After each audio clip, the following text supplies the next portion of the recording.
Continuando con el programa, daremos inicio al primer panel de discusión del día de hoy,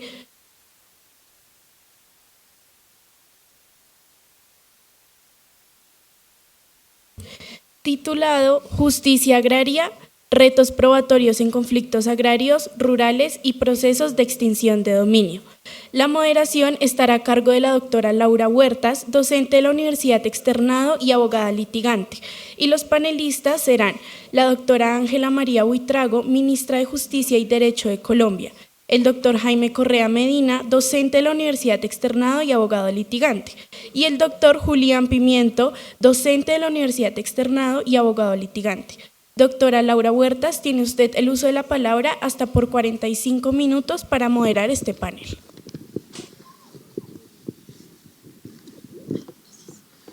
Bueno, muy buenos días, muchas gracias Dana, buenos días para todos los asistentes presenciales y los que se encuentran conectados de manera virtual. El panel que vamos a trabajar el día de hoy se llama Justicia Agraria, retos probatorios en conflictos agrarios y rurales. Lo que vamos a tratar de hacer con este panel es explorar una relación entre derecho agrario, prueba y justicia. El derecho agrario, como ya lo anticipó el doctor Sanabria, es uno de los derechos que hoy por hoy en Colombia es de los más importantes, es de las ramas del derecho más importantes. ¿Por qué? Colombia, entre el 75 y el 80% del territorio colombiano es rural. Una de las grandes causas de violencia en Colombia ha sido el acceso, como consecuencia de la falta de acceso de los campesinos, de la población rural, de la mujer indígena, de las comunidades raizales a la tenencia de la tierra. Y esto es tan importante que incluso en el acuerdo de paz, como uno de los puntos para solucionar el conflicto, se estableció entre el gobierno colombiano y las FARC en su momento la necesidad de crear una jurisdicción agraria que permitiera al campesino, al indígena, al miembro de comunidad raizal acceder a la justicia para clarificar sus títulos de propiedad, ¿sí? Para tener seguridad jurídica sobre su relación de tenencia con la tierra, ¿sí? Y en ese sentido, digamos que el derecho agrario es un elemento extremadamente importante para alcanzar la paz social. El acceso a la tierra en Colombia es un problema todavía hoy que no está debidamente solucionado, y eso es lo que causa el conflicto en Colombia. Incluso en la Corte Constitucional, en la sentencia SU 288 del año 2022 que mencionó el doctor Sanabria en su conferencia, establece que una de las grandes causas de ineficacia en el acceso de la justicia del campesino, de la población rural, es precisamente la falta de garantías para acceder a los jueces, la inseguridad jurídica en las relaciones de tenencia de los predios e incluso la falta de implementación del acuerdo de paz. Y aquí también hay que tener presente que por acto legislativo 01 del año 2023, el campesino es considerado sujeto de especial protección constitucional, y eso va a ser muy importante para este debate. La prueba, entonces, ¿cómo se relaciona con lo que estamos hablando? Pues venimos diciendo desde el día de ayer que la prueba es un elemento para llegar a la verdad, o por lo menos a una verdad cercana a la realidad. Entonces la prueba aquí le va a servir mucho al juez para llegar a la verdad sobre esas relaciones de tenencia, y por eso es importante digamos, introducir reglas probatorias que le permitan al campesino eventualmente acceder a la administración de justicia sin las formalidades de las reglas probatorias que tenemos en el procedimiento civil e incluso en el procedimiento administrativo. Así las cosas, entonces, con esta nómina de lujo que me acompaña el día de hoy, vamos a explorar esa relación y esos problemas probatorios a partir de 3 ejes principales. Uno, vamos a explorar cuál es la perspectiva, qué es lo que espera el Gobierno Nacional desde el punto de vista probatorio con el proyecto de ley que se está tramitando actualmente sobre jurisdicción agraria. En segundo lugar, hablaremos de las presunciones y de la carga de la prueba en los procesos agrarios, y finalmente exploraremos un tema muy práctico en relación con las visitas de inspección en los procesos agrarios. Para empezar, entonces, quisiera preguntarle a la doctora Ángela María. Doctora Ángela, desde el punto de vista del gobierno y cómo se está construyendo el proyecto de ley de jurisdicción agraria, ¿Qué propone el gobierno en materia probatoria para alcanzar el acceso a la administración de justicia a la población rural? Gracias. Bueno, buenos días. Un saludo especial al doctor Ramiro Bejarano y un agradecimiento por esta invitación al Departamento de Derecho Procesal, a la Universidad Externado de Colombia, y obviamente un gusto compartir con panelistas como los que tenemos hoy. Yo quisiera decir que en el tema en particular de la jurisdicción agraria hay una apuesta, y hay una apuesta a generar un cumplimiento constitucional que significa definir una real equidad, acceso, igualdad en el tema agrario, entendiendo también que hablamos de una relación de violencia en Colombia que ha generado el despojo absoluto de muchas tierras, que no ha tenido acceso a la justicia directamente ni los campesinos ni la población étnica, pero sobre todo en ese contexto el proyecto de ley que es el 183 del Senado y el 398 de la Cámara, dispone de manera coordinada aspectos que yo sí quiero mostrarles aquí fundamentalmente, que eso es la que aspira el gobierno colombiano, y con el comportamiento que ha tenido el Congreso aspiramos que pronto salga este proyecto de ley aprobado. Hemos gozado de del diálogo, del consenso en muchos de los puntos, otros discutibles y discutidos, y otras sesiones que han sido parte de este debate. Si nosotros vemos qué es lo que subyace en materia probatoria dentro de este proceso, hemos podido verificar que se ha redactado este proyecto dentro de los principios de lealtad, solidaridad, igualdad, buena fe y equidad. Y esto significa que le hemos apostado a comprender no solo la finalidad y la teleología que acompaña el proyecto, sino la adopción, doctor Henry, de diversas teorías que efectivamente hacen que tenga muy buenas normas el proyecto de jurisdicción agraria, y les voy a contar por qué. Cuando nosotros hablamos de este proyecto de ley, hemos entendido también que hay muchas discusiones de fondo que han construido lo que hoy hay y que vamos a presentar brevemente en el proyecto que ya está cursando para tercer debate en el Congreso. Y se ha construido entendiendo que quiere impulsarse el concepto de igualdad de las partes, como se dispuso incluso por un bloque grande de jurisprudencia de la Corte Constitucional desde el año 2003, se reitera en el año 2016, pero sobre todo se entiende que lo que se quiere es proteger a esta población que tiene una vulnerabilidad y que sin lugar a dudas tiene una diferencia que las encuadra dentro del artículo 13 también de la igualdad y de la desigualdad igual.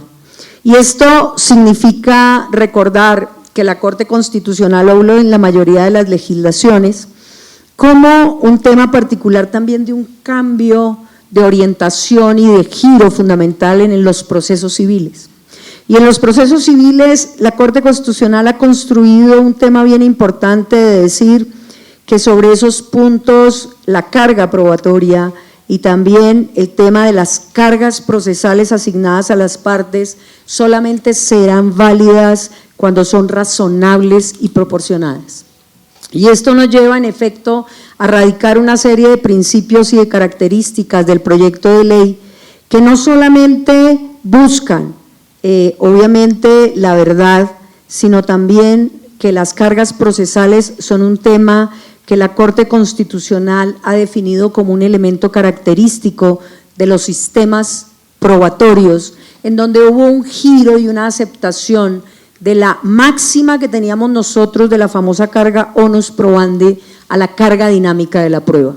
Y desde ahí tenemos que entender que el proyecto le apunta a generar una constatación permanente de este cambio y este giro, que lo que permite decir es que la teoría de la carga dinámica de la prueba haya su origen en la asimetría de las partes. La Corte Constitucional ha sido categórica en esto, y desde ese punto de vista de la necesidad judicial de intervención para que las partes se restablezcan en igualdad y genere una equidad dentro del proceso judicial. Rápidamente, porque esto va a ser debate de otros elementos que va a presentar la coordinadora, la noción de carga dinámica de la prueba, que se incorpora al proyecto de ley no desconoce las reglas clásicas, sino que lo que impone es la reasignación, y esto es muy importante, la reasignación que significa también cuál es la actuación del juez y qué significa trabajar sobre la disponibilidad de la prueba. Desde ahí entonces podemos decir que toda la construcción del proyecto de ley apunta a normas fundamentales, solo voy a tratar el tema probatorio, que cumplen también la sentencia SU del 2021, una tutela, y que sobre esos supuestos acoge los criterios que se formulan dentro del proyecto de ley. El primer artículo, que es el objeto de la ley, va a tener claramente la consignación de establecer el procedimiento especial agrario y rural con un funcionamiento de la jurisdicción agraria de conformidad con los artículos 116 y 238A. Los criterios de interpretación, artículo 4 del proyecto de ley, significa hablar de la aplicación de la interpretación de las normas desde los postulados constitucionales y legales. Por lo tanto, la ley estatutaria y la reforma constitucional que mencionaba la doctora Laura hace un énfasis fundamental en la necesidad de adelantar los procesos de agrarios con protecciones especiales, y en la aplicación de la interpretación de las normas se tendrán en cuenta las disposiciones del parágrafo 2 del artículo 281 del Código General del Proceso. ¿Qué se hace en este marco? Tener en cuenta el Código General del Proceso, que ya en los procesos agrarios también tenía una posición muy clara frente a la materia probatoria en los procesos agrarios. Y por eso es tan importante recordarlo. Yo me voy a servir de lo básico del doctor Henry, que me gusta mucho, porque a veces olvidamos que hay cosas que ya están previstas, que ya están establecidas y que parece que fueran cosas nuevas. Y sobre esos supuestos la carga dinámica de la prueba la tiene establecida el Código General del Proceso desde su creación, y desde ese punto de vista lo que hacemos es, con mucha discusión, porque hubo una propuesta inicial que contemplaba una versión diferente, incluir el artículo del Código General del Proceso idéntico a el tema de la reforma agraria, como quedó hoy en el debate final que tiene como ponencia el Congreso de la República. Y les voy a mostrar cómo en estos casos en particular, en los procesos agrarios, el artículo del Código Procesal, en ese artículo que mencioné, también decía: en los procesos agrarios, los jueces aplicarán la ley sustancial teniendo en cuenta que el objeto de este tipo de procesos es conseguir la plena realización de justicia en el campo en consonancia de los fines y principios generales del derecho agrario, especialmente, y ojo con esto, en lo relativo a la protección del más débil en las relaciones de tenencia, tierra y producción agraria. Desde ese punto de vista, entonces, estamos tomando en el artículo 5, artículo 21, artículo 31, muchos de estos elementos. Los principios del derecho agrario también nos marcan una concentración fundamental sobre los sujetos de especial protección constitucional. Y en este tema debemos decir que nosotros en esos principios estamos trabajando sobre la necesidad de la realización de justicia agraria y rural en los casos en que existan conflictos entre sujetos de especial protección. Se deben realizar los máximos esfuerzos para garantizar los derechos de todas las partes o intervinientes. Se establece como principio la oficiosidad, que es una característica de ese cambio entre el onus probandi y la necesidad de la carga dinámica de la prueba por adquirir principios de equidad, lealtad, igualdad y obviamente justicia. Y sobre esos supuestos, en la integración probatoria también vamos a ver cómo hay cargas para el juez, al igual que en el artículo 30 cuando hablamos de los medios de prueba, y sobre todo el artículo 31, carga de la prueba, terminando con esto. Cuando nosotros hablamos de la carga de la prueba en este proyecto, por ahora, porque vamos a seguir en el debate, incumbe a las partes probar el supuesto de hecho de las normas que consagra el efecto jurídico que ellas persiguen, onus probandi como requisito general.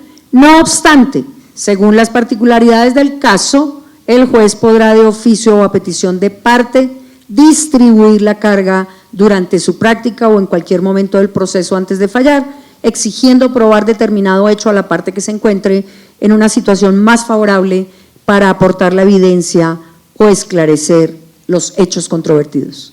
La parte se considerará en mejor posición para aprobar en virtud de su cercanía con el material probatorio, por tener en su poder el objeto de la prueba, por circunstancias técnicas especiales, por haber intervenido directamente. ¿Y esto qué significa? Significa que la sentencia del 2016 se cumple en toda su integridad frente a la definición de una jurisdicción agraria con carga dinámica de la prueba y con relativa posibilidad oficiosa del juez. Y se mantiene la palabra podrá, que causó tanto estupor en el análisis de la sentencia, que no es deberá sino podrá, pero tiene una condición especial. Este podrá está dirigido dentro de jurisdicción agraria a la especialidad, a la condicionalidad y a la situación de vulnerabilidad. Por lo tanto, en términos generales, para finalizar y dar paso al siguiente ponente, significa que el proyecto de ley acoge en un todo lo que ya la Corte Constitucional, el derecho internacional y obviamente el Código General del Proceso habían dispuesto. Muchas gracias, doctora Ángela. Quisiera entonces ahora saludar al doctor Julián y preguntarle si estas nuevas proyecciones del proyecto de ley que nos acaba de comentar la doctora Ángela resultan suficientes o eventualmente dentro del régimen probatorio, por ejemplo, habría la necesidad de revisar estándares de prueba distintos al procedimiento civil o al procedimiento administrativo. Bueno, buenos días, un agradecimiento al doctor Bejarano, a los compañeros de panel que pues conozco, al doctor Jaime con el que hemos discutido esto, peleado y avanzado la discusión sobre jurisdicción agraria, y pues un agradecimiento pues al doctor Sanabria por esa conferencia tan maravillosa, que no sirve de nada aquí. Entonces, gracias. Me encanta, me encanta. Pero yo, digamos, quiero hacer, para llegar a esa conclusión, voy a hacer algunas reflexiones, y es la primera, yo creo que todos estamos de acuerdo con el diagnóstico, y sí, y está bien, digamos, todos podemos, creo que estar de acuerdo sobre el hecho de que el conflicto de la tierra en Colombia requiere una respuesta, que es el acuerdo 1 del proceso de paz, y yo creo que la pregunta que debemos hacernos no es si se requiere una jurisdicción agraria, que ya existe, ahí está en la Constitución, sino si esta es la jurisdicción agraria que debe existir. Esa es la verdadera pregunta. La discusión no debe ser si hay sabemos que son sujetos de especial protección constitucional, sabemos que está la reforma del artículo 64, la pregunta es si esto realmente responde a esa situación o si estamos de pronto pescando en ríos que no son. Y eso, digamos, ¿a qué voy? Primero, hay una gran discusión sobre qué es lo que va a hacer la jurisdicción agraria, entonces uno se pregunta cuál es el rol del juez, y volveré, pues ya se trató un poquito el tema de la carga dinámica, no quiero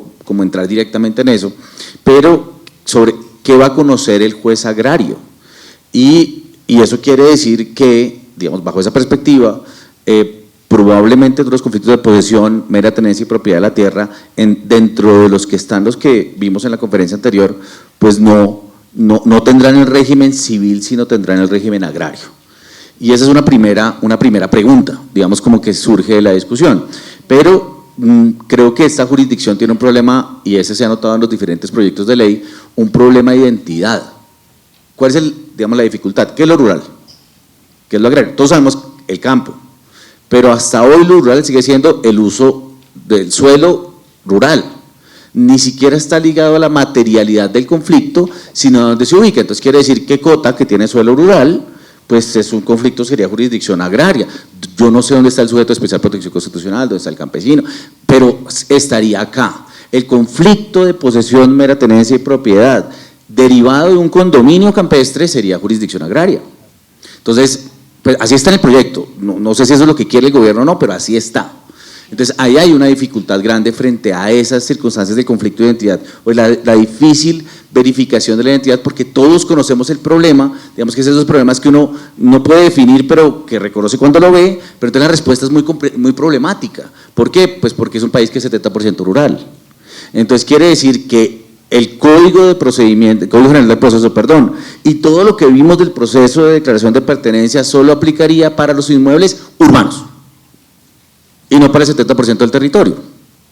Esa sería, digamos, una pequeña dificultad, y eso viene ligado a algo que uno encuentra en los diferentes paneles creo que en este escenario no se discute, pero luego tengo los 7 finalmente, ya no sabía. Pero y eso es muy importante, y ese es el inicio, es que buena parte de la discusión de por qué se requiere una jurisdicción agraria y la forma en que se planteó tenía que ver con una especie de rechazo al Código General del Proceso, que se percibe como anticuado, como estricto, como estrecho, como que le pone una carga demasiado grande al campesino que no puede cumplir. Entonces, en el fondo lo que se busca justamente es que esas reglas de declaración de pertenencia, que esas reglas de prueba de la posesión, que esas reglas de acceso a la jurisdicción civil, ordinaria, porque el problema no necesariamente es conmigo y con el administrativista, no se apliquen en la jurisdicción. Y eso es un cambio fundamental y yo creo que tenemos que ser muy sinceros con esa discusión y eso, ¿cuál va a ser la incidencia de eso en el proceso y en los aspectos probatorios del proceso y si efectivamente nos toca probar todo lo que el doctor Sanabria nos dijo o no? Muchas gracias, doctor Julián. Recogiendo un poco eso, doctor Jaime, lo saludo en la mañana de hoy y le pregunto, ¿cómo hacer entonces, cómo construir reglas para que el campesino acceda a la administración de justicia sin que tenga que cumplir con una carga o una prueba diabólica? Bueno, muchas gracias. En primera medida, un saludo cordial y mi gratitud, doctor Bejarano, por la invitación a participar de las jornadas, al doctor Henry Sanabria y a los colegas, compañeros del departamento por este magnífico esfuerzo en donde se abre este foro de discusión sobre un tema muy en boga y por supuesto ya lo han visto ustedes, por supuesto polémico. En ese sentido creo que hay varias cosas que vale la pena poner de presente y lo primero que hay que decir es que la jurisdicción agraria no es una necesidad de carácter transicional, aun cuando, o digamos de manera exclusiva, porque si bien ahonda en el numeral 1.1.8 del acuerdo final la necesidad de contar con una justicia especializada, también históricamente el ordenamiento jurídico ha demarcado desde la Ley 200 de 1936 la necesidad de contar con una justicia especializada. Pero este es un tema que no viene simplemente por moda o solamente porque el acto legislativo 3 del año 2023 haya creado la jurisdicción agraria y nos veamos en ciernes de crear normas que respondan a una especialidad respecto a este punto. Si ustedes miran una estadística, y en eso los números son un tanto más generosos, doctora Laura, por cuanto el 94% del territorio colombiano es rural, es decir, que como le hemos dicho, de los 114 millones de hectáreas que tenemos, la mayor parte de lo que somos es rural, pues en ese sentido las dinámicas de los conflictos y las situaciones problemáticas de contenido jurídico habrían de advertir un modelo de justicia especial. Otro dato que resulta particularmente importante y ha sido un eje de preocupación en los distintos emprendimientos para crear una jurisdicción agraria es entender el problema que existe o el divorcio que existe entre la forma en la que se accede a los derechos y las formas de la tenencia y cómo antropológicamente las personas lo hacen. Nosotros estamos acostumbrados a que bajo el artículo 756 del Código Civil, recordemos lo básico, y en eso apoyo al doctor Sanabria en su conferencia, pues el tema es muy fácil, el título y el modo del acto jurídico que le da causa con su consecuente registro, pero vayan a ver ustedes cómo funcionan las dinámicas en el campo, y es que la transferencia del derecho de dominio se realiza por la cartaventa, por la forma Minerva que se consigue eventualmente en una papelería o inclusive simplemente por un acuerdo verbal entre la familia. Entonces eso hace que la norma haya mella respecto a su efecto jurídico en consideración a la realidad y esas discrepancias nos exigen un modelo de juez particular. Por esa razón, tener en cuenta el proyecto de ley 183 de 2024 que prepara el gobierno es un punto de partida para entender, además de este contexto, el tipo de juez del que estamos buscando proyectar. Lo primero que hay que decir es que las reglas técnicas del procedimiento nos definen como en un péndulo que oscila cuál será la estructura que tendría un proceso y cuál sería el rol del juez que habría de desempeñar dicho rol. Y lo cierto es que aquí el principio, digamos, la regla técnica inquisitiva tiene un juego muy importante en el sentido en que más allá de que la demanda es un mero acto introductorio y la pretensión sea formulada por parte del justiciable, lo cierto es que se espera una respuesta holística por parte del juez en una sentencia integradora, donde el rol del juez resulta particularmente importante. Y es muy importante decir que el jura novit curia marcará el derrotero en la medida en que bastará la presentación de los hechos para que el juez despliegue todos los poderes de los que le ha investido el proyecto de ley, y en ese sentido hay varias normas que la doctora Ángela María nos puso de presente, por ejemplo la integración probatoria, el tema de que cuando haya un acto administrativo que se discuta en la situación problemática de contenido jurídico, basta solamente identificar el acto y la entidad que lo emitió para que el juez despliegue en ese sentido todas las solicitudes a las entidades para poder incorporar al procedimiento todos los medios de prueba que sean necesarios. Inclusive, para cerrar, si ustedes me lo permiten, en el caso de la pertenencia, uno siempre está tentado a pensar que la carga es estática, que el artículo 2513 del Código Civil nos dice que al poseedor le corresponderá aprobar los supuestos axiológicos de la prescripción adquisitiva, pero aquí, muy claramente en el artículo 21 del proyecto, el juez deberá decretar de oficio todas las probanzas que sean requeridas para probar la naturaleza jurídica del bien, flexibilizando la carga de la prueba para quien concurre a buscar esa declaratoria de parte de la jurisdicción. Entonces hablamos de un juez empoderado en ese sentido. Gracias, doctor Jaime. Y para conectar con el siguiente tema, le pregunto entonces al doctor Julián, en esas medidas de acceso del campesino a la jurisdicción, ese espíritu de flexibilizar la carga probatoria, de que el juez tenga un papel mucho más activo dentro del proceso agrario, ¿es posible aplicar ese principio de carga dinámica de la prueba y las presunciones en todos los procesos agrarios de manera uniforme? Bueno, no, eso está divertido. Y gracias, doctor Bejarano. A ver, varias cosas. Es que hay una doble dificultad porque en estos procesos, si uno mira la lista de los asuntos de los que conoce, la mitad son contenciosos administrativos y la otra mitad son civiles puros y duros. Y entonces uno sabe, cuando uno intenta, digamos, como hacer el crossover, tener dos pies uno sabe que la verdad no solamente la labor del juez, sino que las pruebas son distintas, la filosofía del proceso es muy diferente, y eso tiene que ver con quienes están en el ámbito del proceso. Aquí la dificultad, ¿cuál va a ser? Que no solamente tenemos carga dinámica, tenemos 3 artículos principalmente que hablan de pruebas en el proyecto de ley, que además también quería hacer esa precisión, estamos hablando de un proyecto de ley, entonces esto es un poquito meteorología, porque pues no sabemos si va a pasar, no sabemos si esto va a pasar. Este es muy distinto del de mayo 2023, es muy distinto del que se presentó en septiembre 2024, entonces no sabemos qué va a resultar. Digamos que este sí tiene un poquito más de proceso. Eso sí queda absolutamente claro, pero tenemos una dificultad, y es que es una ley que quiere regular el derecho agrario por un lado, entonces tiene principios del derecho agrario, y luego, que es el derecho que supuestamente va a aplicar el juez agrario, y luego tenemos el proceso.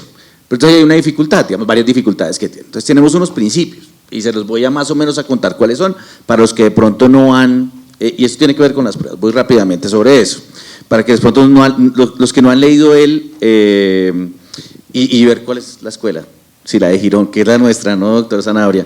Sí, la A. Bueno, entonces, por ejemplo, tiene la especial protección de la parte más débil, ese ya estaba, es cierto, sobre ese no discutamos, pero y tampoco sobre la función social y ecológica de la propiedad.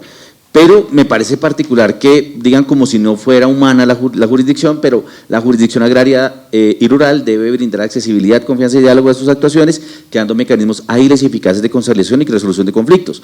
Como si la jurisdicción civil no lo fuera, o si la jurisdicción contencioso administrativo no lo fuera, sí lo son. Entonces, como si fuera un principio, además del derecho y no de la jurisdicción, el interés público en los procesos agrarios, primacía de la justicia material, también existe la autonomía del derecho agrario. El derecho agrario es un derecho social autónomo especializado que se rige por sus propios principios, procedimientos y normas jurídicas. En algún momento, que en virtud de ese artículo, por ejemplo, se decía que no se aplicaba el Código Civil ni el Código de Comercio en las relaciones agrarias. Entonces, en la relación de un contrato agrario no se aplicaba por disposición de una norma procesal el Código Civil. Así lo establecía. Ahora, afortunadamente, ya no quedó de esa manera, pero, por ejemplo, hablan de la justicia de género, en la cual los jueces y magistrados deben garantizar la protección prioritaria y el reconocimiento de los derechos de las mujeres rurales sobre la tierra. En consecuencia, la valoración probatoria y las decisiones judiciales no podrán perpetuar estereotipos basados en el género ni fundarse en hechos. Por ejemplo, un proceso reivindicatorio de un predio agrario en el cual el ocupante o la poseedora sea una mujer. ¿Cómo debe resolver el juez el proceso? Ahí existe que deberá garantizar la protección prioritaria y el reconocimiento de los derechos de las mujeres sobre la tierra. La decisión integradora, entonces deben acumular todas las controversias relacionadas con el objeto en algún momento, y por eso ustedes van a encontrar más adelante que se excluye el derecho de familia, porque una sucesión en la cual está involucrado un predio rural debe o no estar en la jurisdicción agraria. Afortunadamente lo excluyeron, pero en el proyecto anterior no estaba excluido. Bueno, oficiosidad, normal. Inmediación y tolerancia son jueces que no van a estar sentados en su escritorio, sino que van a ir por todo el territorio. Hasta ahí vamos bien, son más o menos, son 20 principios, 20. Pero luego entran los enfoques. Bueno, prevalencia del agrario. Si en el asunto de conocimiento judicial están involucrados bienes agrarios y de otra clase, prevalecerán los primeros para efectos de la calificación de la naturaleza del proceso. Listo. Enfoques. Tenemos 6 enfoques, no, perdón, eran 6. Ahora son 7 enfoques. Diferencial de mujer y género, diferencial intergeneracional de niñez, juventud y adultos mayores en lo agrario, enfoque territorial, ambiental, interétnico, intercultural, enfoque de acción sin daño y diferencial como víctima de conflicto armado. Y luego viene la carga dinámica de la prueba. Y luego vienen los deberes del juez. Entonces la pregunta es, y creo que es la parte más importante, porque el proyecto lo dice, que los jueces, que está todo, digamos, hay cierta libertad probatoria, tengo los mecanismos y los medios probatorios que están en el Código General del Proceso y en el Código Contencioso, a pesar que en el Código Contencioso realmente no hay pruebas, todas son las del CGP. Pero lo interesante es cómo se van a valorar esas pruebas, cómo se va a ejercer la carga dinámica de la prueba. Antes tenían unas presunciones, están, por ejemplo, en el sistema de restitución de tierras, pero ¿cómo debe valorar una prueba en un escenario donde cuando yo entro, una de las partes es una parte que se considera que es la parte más débil en la relación? Y claro, los enfoques me van a ayudar a eso. La cuestión es, no tengo el mismo estándar probatorio que en el derecho, que en el Código General del Proceso. Tengo las mismas pruebas, pero no el mismo estándar probatorio, no las mismas, digamos, forma de probar los mismos hechos. Claro, los principios son iguales. ¿Qué es lo que cambia? Las pruebas son iguales. ¿Qué es lo que va a cambiar? La forma de aplicar y la forma de interpretar y la forma de entender esas pruebas y las consecuencias que se esperan del juez agrario, porque desgraciadamente el proyecto considera que el juez agrario es un agente de la reforma agraria. Entonces, que el propósito de la jurisdicción agraria, lo dice el propio proyecto, es el acceso progresivo a la tierra. Se logró en su momento excluir, por ejemplo, el principio de permanencia agraria, en virtud del cual el juez no podía sacar al poseedor, al ocupante, al poseedor, a quien fuera, no podía sacarlo. ¿Por qué? Porque tenía que proteger el propio juez la posesión. Entonces, el problema no es tanto en los principios, que muchos son normales, principios que existen en el Código General del Proceso desde hace mucho tiempo, sino es la aplicación en conjunción de principios, enfoques y las normas que trae el propio Código frente a procesos que tenían una carga probatoria evidente para quien quería alegar, por ejemplo, la posesión, quien quería acudir al proceso como poseedor para que le declararan su pertenencia. Entonces, evidentemente hay un cambio sustancial, y ese cambio sustancial se ve en que, a mi modo de ver, es una norma que está un poco inacabada, en la medida en que no trae todo lo que uno esperaría que debería traer para resolver los problemas que se podrían presentar en situaciones donde principalmente lo que decía Jaime, creo que es absolutamente relevante, la relación con la tierra en el campo pues es evidentemente muy informal. Entonces la pregunta es, ¿cómo va a aplicar el juez las normas que establece el Código General del Proceso, las normas que establece el Código Civil frente, por ejemplo, a la posesión, que claro, hay mucha libertad probatoria, pero hay unas normas relativamente estrictas, como las explicó el doctor Sanabria, frente a los principios y lo que se espera del juez agrario, que es básicamente que distribuya la tierra en esa condición de igualdad para, como si eso lo pudiera hacer un juez, acabar en conflicto armado en Colombia. Y yo creo que a veces tenemos que ser muy razonables o más razonables en lo que le pedimos al derecho y en lo que le pedimos al juez. Detrás de todo juez no puede esconderse un justiciero, deberíamos tener una justicia agraria que sea una justicia razonable, respetuosa de las relaciones y que no genere mayor conflictividad y que las decisiones, por muy integradoras que sean, pues no generen justamente mayores conflictos. Gracias, doctor Julián. Y agregando a las dificultades que usted pone, también agregaría yo, si en un proceso, por ejemplo, doctor Jaime, de clarificación de la propiedad, se enfrenta un campesino con un miembro de comunidad indígena o con un miembro de comunidad raizal, ¿cómo hace el juez para modular las cargas probatorias y respetar el principio de protección constitucional de estos dos sujetos que tienen una especial protección? ¿Cómo hace para modular las cargas y cómo hace incluso para distribuir los riesgos en caso de que no se pruebe dentro de ese tipo de procesos? Bueno, a mí no me tocó presentar preparatorios, pero ahí fue. Esa pregunta de la doctora Laura es una de esas preguntas complicadas, pero tiene todo el sentido y vale la pena intentar aproximarnos a una respuesta en esto. El doctor Sanabria tocó en su conferencia un tema, y es que el verdadero terror de cualquier persona es llegar a un proceso de clarificación de la propiedad. Porque un proceso de clarificación de la propiedad propugna por determinar, uno, cuál es la naturaleza jurídica de un bien sobre dos instituciones jurídicas contrapuestas, bienes baldíos versus propiedad privada, porque son dos categorías excluyentes. Y la segunda, determinar que válidamente salió del dominio de la nación. Por supuesto, lo que el Consejo de Estado en su momento dijo, y la Corte Suprema también, es que acceder a la prueba con esa posibilidad de demostración se vuelve absolutamente compleja, de allí el concepto de la prueba diabólica, pero en un escenario de clarificación es una discusión del particular frente al Estado. Y aquí nosotros hemos tenido, y hay que decirlo, una crisis y un manejo equivocado a mi juicio, de cómo se han manejado las presunciones de la Ley 200 de 1936. Volvamos a lo obvio. Si el artículo primero les dice a ustedes que se presumen de propiedad privada los fondos poseídos conforme el artículo primero lo define, pues es una presunción que va en favor del particular. Eso quiere decir que si hablamos de un aligeramiento probatorio de los sucedáneos de la carga de la prueba, quiere decir que quien tendría la carga de desvirtuarlo sería el Estado. Eso es lo lógico, por supuesto. Pero, con todo, y las normas administrativas así lo han dicho, es que en el decreto 1071 de 2015, por tradición, quien tiene la carga de demostrarlo es el particular. Eso resulta absurdo y resulta un desconocimiento de la institución del derecho probatorio.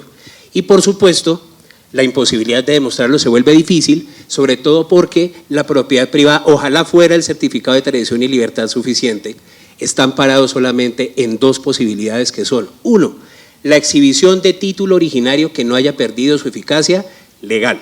Y la segunda, la fórmula transaccional, es decir, el conjunto de transacciones efectuadas por particulares debidamente inscritas que no tenga solución, digamos, de continuidad respecto de la tradición bajo el principio de tracto sucesivo, y eso se vuelve un ejercicio completamente difícil.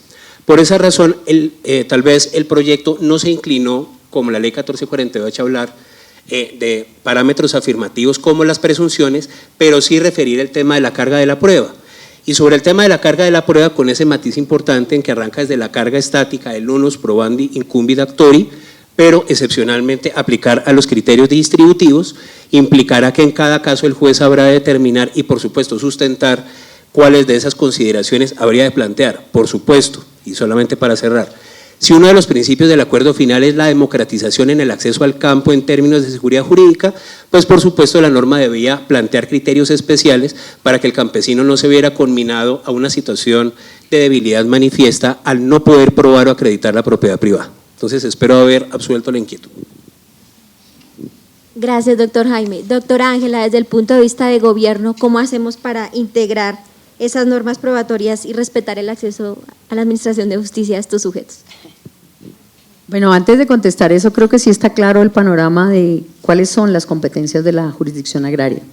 Creo que usted se está refiriendo al proyecto anterior. Nosotros estamos trayendo hoy el proyecto que está hoy en debate y que ha sido concertado en el Congreso, por lo tanto tiene muchos cambios que no se refieren a lo que usted ha dicho hoy acá, pero que sí, en el buen sentido de la palabra, también quiere decir que tenemos que precisar algunos elementos, y es, cuando nosotros hablamos de la carga de la prueba en términos de visión interseccional, perspectiva de género, visión de protección, ya hay unos parámetros claros, no solamente en la jurisdicción penal, sino también en la jurisdicción constitucional.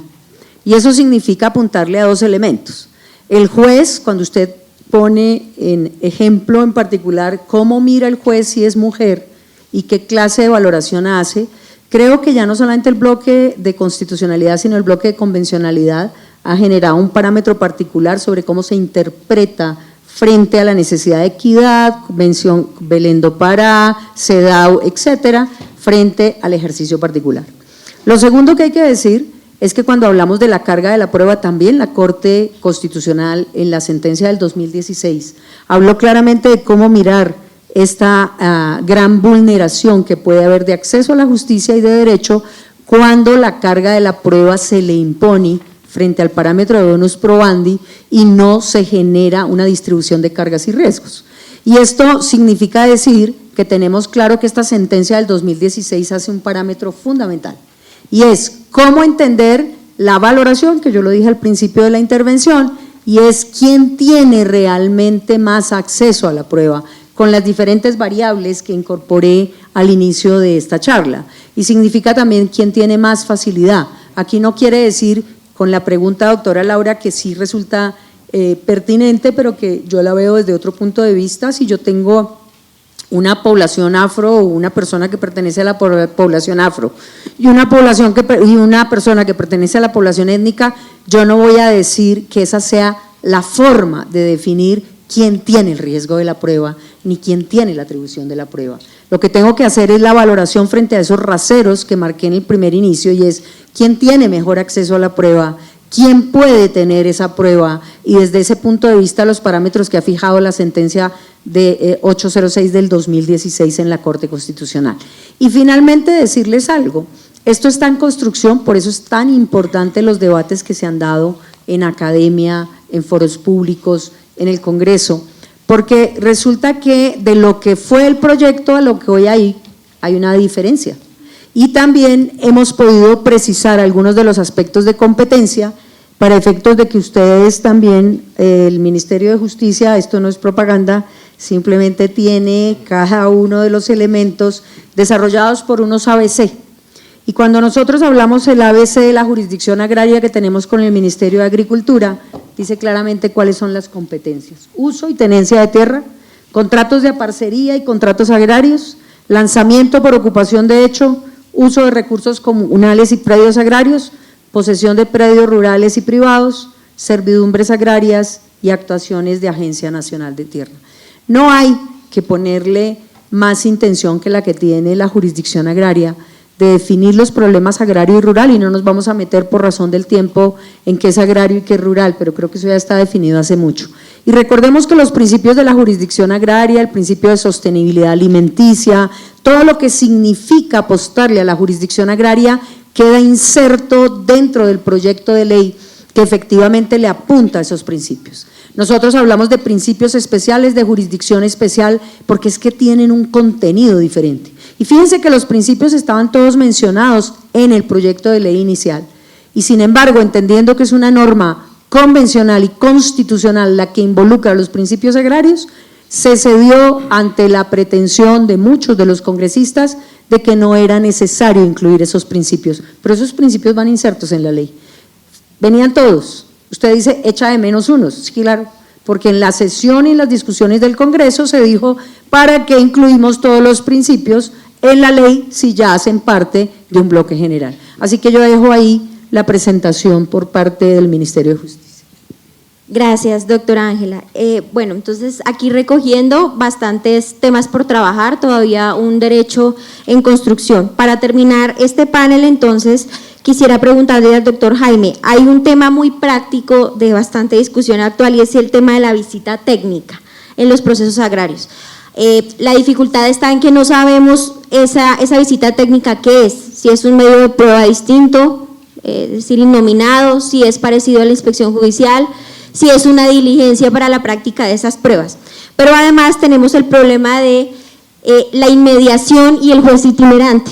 ¿Será que es posible practicar esa prueba a través de TICs? Bueno, me llegó el de privado 2, segundo preparatorio. Pero, doctora Laura, usted me dispensa, yo sí quiero hacer un comentario, porque es que antes de entrar en eso, y le prometo que no me voy a rebasar en el tiempo, yo creo que sí vale la pena hacer un comentario en torno a dos temas que son preocupantes en el proyecto y que me parece que, estando en discusión en el Congreso, vale la pena que la academia contribuya un poco a poner esos escenarios críticos, porque yo creo que desde la lectura de la competencia sí hay una problemática difícil. Por ejemplo, cuando se define qué es lo agrario y qué es lo rural, hay una relación de género-especie. Lo rural es algo que jurídicamente está definido a partir de los planes de ordenamiento territorial, en eso acierta el proyecto, porque de acuerdo con el artículo 14 de la ley 388, lo que el plan nos defina como el componente rural del POT será el referente para entender si un predio será rural o no. Pero desde la lectura de lo agrario, la mera, digamos, actividad transformativa o la captura de los frutos nos genera un problema más que una luz y más bien nos acerca una sombra por lo siguiente. Se han encargado las normas ambientales y las normas agrarias de procurar escenarios que separen una y otra, porque la inversión de los recursos públicos de cada sector es algo que, digamos, demarca la gestión de cada una de las entidades de cada sector.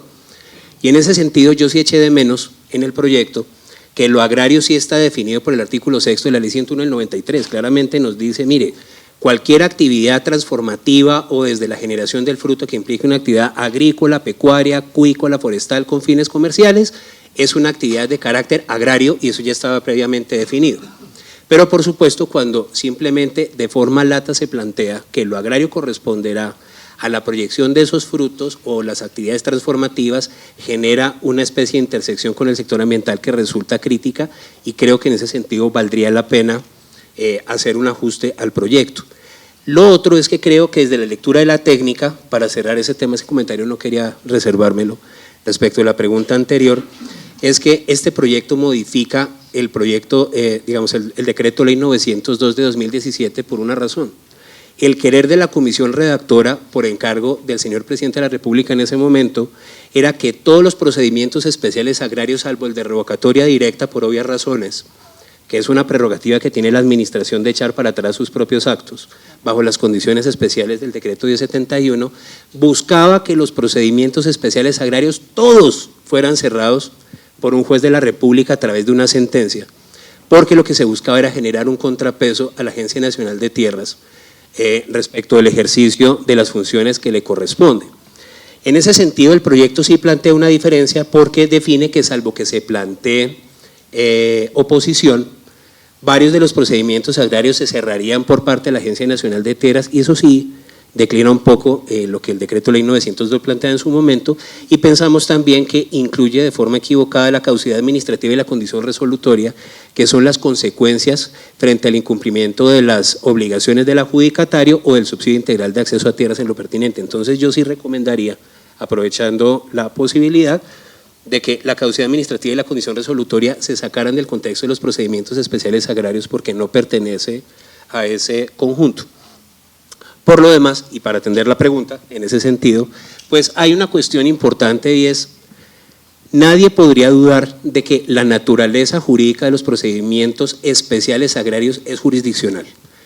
En eso, Carlos Gustavo Arrieta, papá en su momento en los años 70, planteó una sentencia del Consejo de Estado que los procedimientos especiales agrarios sí tienen una vocación jurisdiccional porque en ella se puede entender la creación, modificación y extinción de derechos. ¿Quién lo duda frente a la extinción de dominio, frente a la clarificación de la propiedad, inclusive en el deslinde de tierras de la nación? Por eso es que la ley 160 de 1994 ha planteado que en cada uno de estos procesos hay unos hitos y unos elementos hacia los cuales se debe verter la prueba para lograr su aplicación.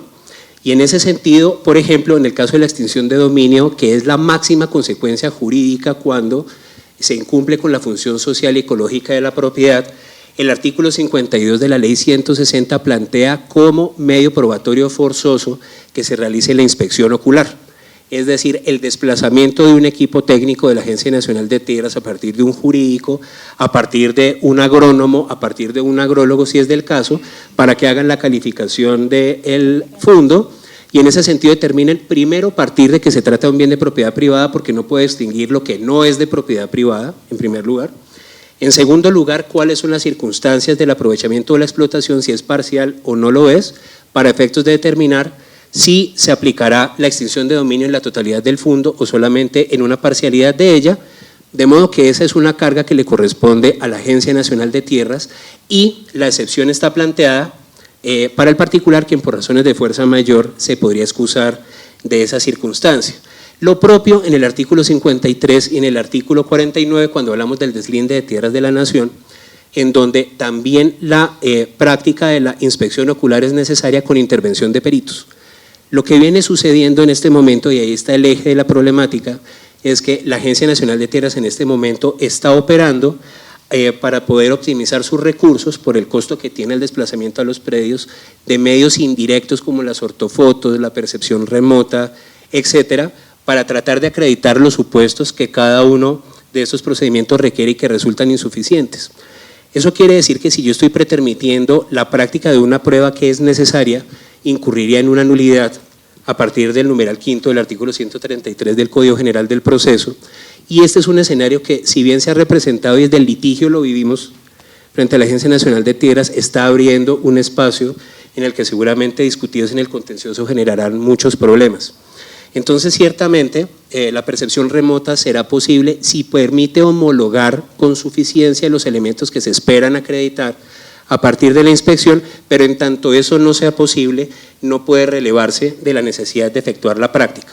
Simplemente para ratificar en ese sentido la importancia meridiana de la inspección queda clara en el artículo 32 del proyecto, cuando la inspección judicial es un medio forzoso, salvo excepciones en donde por razones de imposibilidad física o orden público no sea posible practicarla. Pero sí es posible homologarlo en tanto eso sea posible.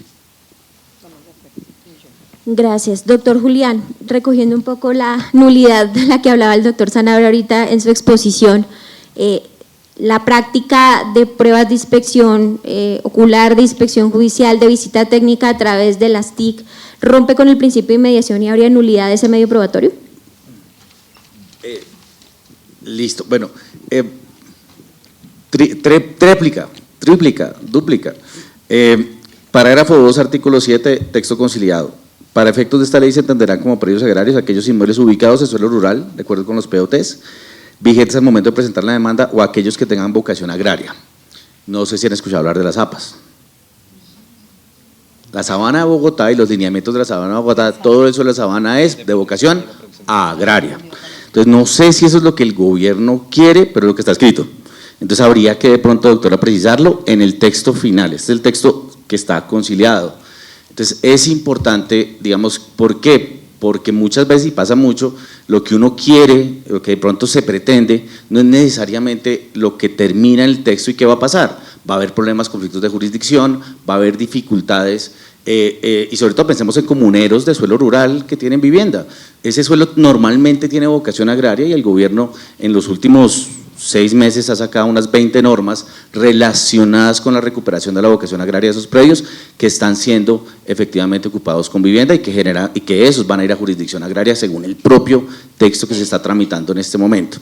En cuanto a lo otro, yo soy fan de la inspección. Yo creo que hay 2 conquistas que se habían ganado en materia probatoria y eso se encuentra, creo que desde toda la historia de los procesos agrarios, y es la inspección. Y esa inspección que hacía la NTI en buena parte lo hacía, ¿por qué? Porque era el único que tenía, digamos, y si no lo hacía, ¿quién? El inspector de policía. El inspector en su momento iba al corregidor, iba por todo y era, de alguna manera, que se quiere de juez agrario es que se hace inspector de policía, que iba al corregidor rural, que iba por todos los predios y que solucionaba el problema ahí. Eso no es negativo, eso es positivo. ¿Por qué? Porque hay cierta inmediación, digamos, un caso concreto, uno en una ortofoto que ve un camino, en una ortofoto que ve un cultivo de droga, y en la realidad lo que pasa es que el propietario dice, mire, aquí llegó el agente armado de la zona, y puso este camino porque quería sacar la droga de ahí. ¿A quién le extinguen el dominio? Al propietario. ¿Con qué? Con una foto. Claro, la ortofoto es útil, es absolutamente importante. ¿Por qué no los medios tecnológicos? Pero es que el problema agrario tiene mucho que ver con que yo lleve a la persona y le diga qué fue lo que pasó acá, qué es lo que se ve realmente en la foto, porque es que este país es de 70% rural. Entonces yo sí creo que hay un elemento muy importante, no solamente la inmediación, sino que no podemos tener las dos cosas, porque es muy incoherente que la NT esté tomando decisiones hoy con ortofoto y que nos venda un juez, o que se venda la idea de un juez que está más o menos a lomo de mula, andando por todo el territorio y conociéndolo. Entonces yo creo que, según la propia filosofía, yo sí creo que tenemos que mantener la ortofoto, yo sí creo, la inspección, que tenemos que, esa inspección solamente, la ortofoto solamente me va a servir ¿para qué? Para corroborar esa información, que si no habría nulidad, y que sin duda la mayor garantía que tenemos frente al derecho de propiedad en este caso es que todos los procesos agrarios sean decididos por un juez de la República.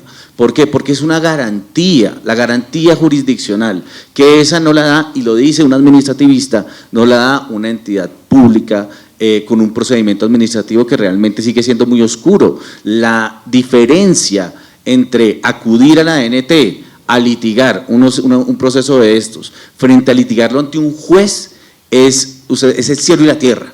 desde el punto de vista de las garantías, de los derechos de las partes, de la forma en cómo se interpreta el derecho, y creo que pues este es el mejor escenario para que defendamos esa conquista del Estado de Derecho, que es la intervención judicial en este tipo de procesos. Gracias, doctora Ángela. Desde el punto de vista del gobierno, ¿cuál es la posición frente a la inmediación en este tipo de pruebas? 2 minutos para cerrar el panel. Bueno, yo creo que esto ya ha sido discutido en otras áreas. La inmediación ha cambiado y ha cambiado desde el punto de vista de la tecnología. Desde ese contexto yo creo que una cosa no inhabilita a la otra. Yo puedo escuchar al comunero, puedo escuchar al campesino, pero tengo incluso más certeza cuando hago aproximación con un dron, cuando tengo una cámara de mejor resolución que la posibilidad de ver desde abajo un predio. Yo no creo que haya problema ni con la inmediación ni con la forma, y creo que tampoco podría haber nulidad porque el derecho permite la libertad de prueba, pero segundo, también la forma como se valora tiene que tener una explicación del que hace la aproximación, qué clase de fotografía se tomó, desde dónde se tomó, etcétera. Yo ahí tendría discusión de fondo en el tema de que acaban de decir de si se plantea nulidad. Creo que no hay necesidad de nulidad. El artículo 32, como lo menciona el proyecto de ley, permite en casos en donde no, precisamente para proteger a estas personas, donde no hay posibilidad de acceso por orden público, pues puede haber otros medios. Y la tecnología hoy irrumpe, incluso la ley estatutaria dice que la inmediación no se rompe ni en procesos civiles, ni en laborales, ni en contenciosos, cuando hay a través de video la exposición probatoria. Así que yo creo que no habría ningún problema. Gracias, de acuerdo, pero bueno, aquí nos damos cuenta entonces que hay bastantes discusiones, este es un derecho en construcción, estas reflexiones enriquecerán entonces el debate que se siga dando, por supuesto, en el legislativo. Muchas gracias a todos por su paciencia, por su escucha, por su atención, a los presenciales y a los que están conectados. Muchas gracias.